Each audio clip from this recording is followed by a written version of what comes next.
Island hopping to St. Lazarus Island of Singapore. From Marina South Pier, ride a ferry boat, 25 to 30 minutes ride to the island of Singapore, Lazarus Island.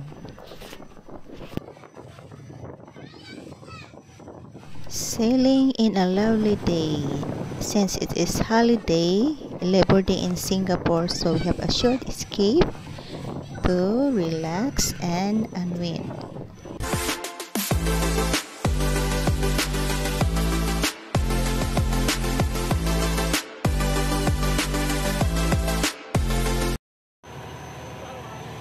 Since nauna ng mga friends ko sa St. Lazarus Island, so magpa-follow na lang ako. So nakikisama na lang ako sa family na ito. They are 10, ika-11 ako. This ferry boat is taking us directly to St. Lazarus Island. Other way is hanggang sa lang sa St. John Island. Then from St. John Island, walking through lang naman siya, mga 1,500 meters to walk. So mga matagal-tagal din, malayo-layo din. So this is how to go to Lazarus Island.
There is also another island we call Sisters Island. So closed for now for renovation. Will be open soon this year.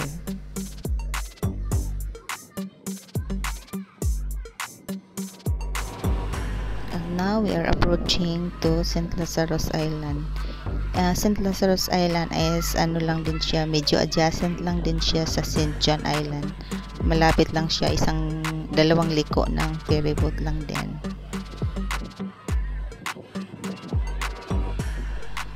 At ayan, nakarating na din kami at bababa na kami sa ferry boat papuntang St. Lazarus Island.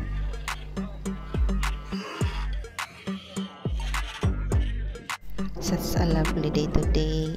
Sa my left side na portion ay may mga mini house dyan for rent yata yan sa mga nag-overnight sa panggabi, nag-overnight.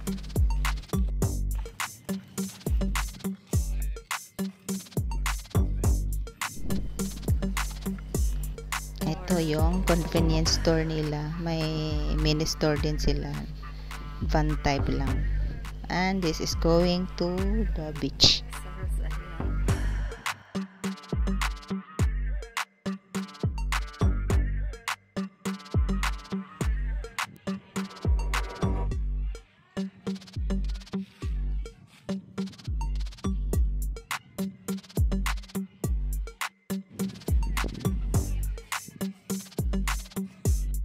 This is the white sand beach. Kaso lang low tide siya kaya konti lang ang tubig na makikita. So ayan, others are swimming already kahit mainit kasi titik ang araw. So nag-enjoy naman sila.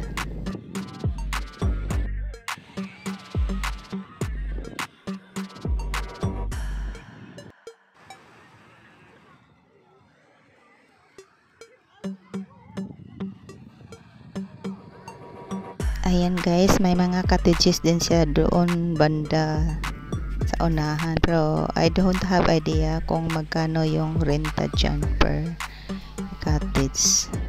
Hindi na kami nag-inquire kasi doon lang kami sa tabi-tabi naglagay ng mat sa mga under the trees.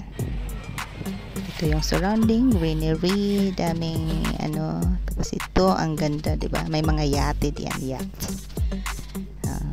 For rent yata yan.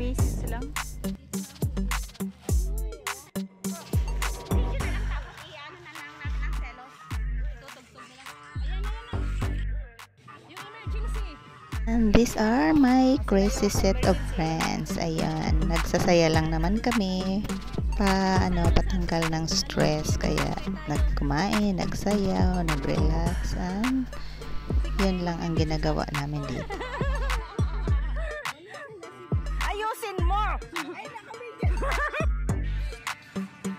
Tingin-tingin din pag may time.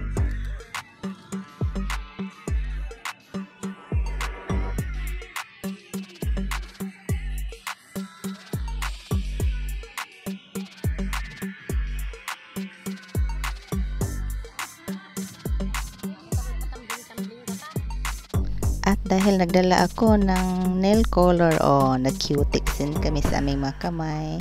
Ito lang, maliit na bagay na nagbibigay namin ng kasiyahan as OFW ng Singapore.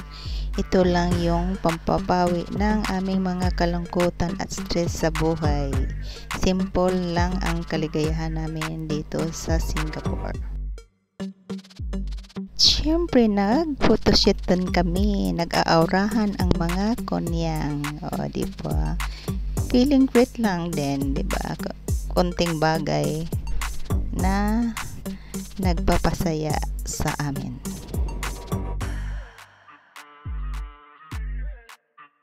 Ayan. Before mag-swimming, dami pang picture yung nalalaman. So, the water is so tempting, kaya dito muna kami sa tabi-tabi. Aura na naman ulit kami. Pasintabi po.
O ayan, ready na ang mga pato.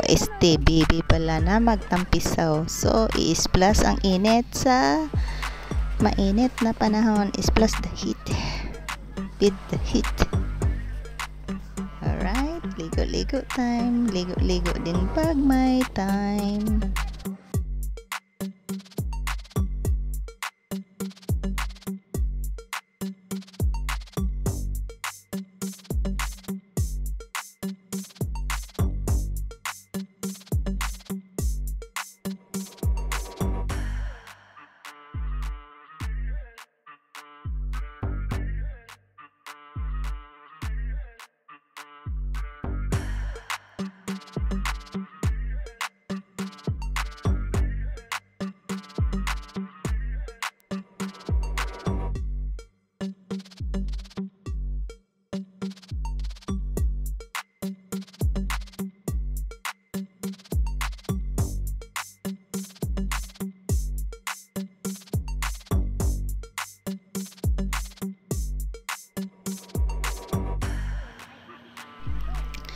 And it's a lovely day and we have a lot of fun today, so it's time to go home. So going home ay lalakarin namin towards St. John Island Pier. Doon kami sasakay ng ferry going back to Marina South Pier. Malayo-layo din ang lalakarin, mga 1,500 meters din.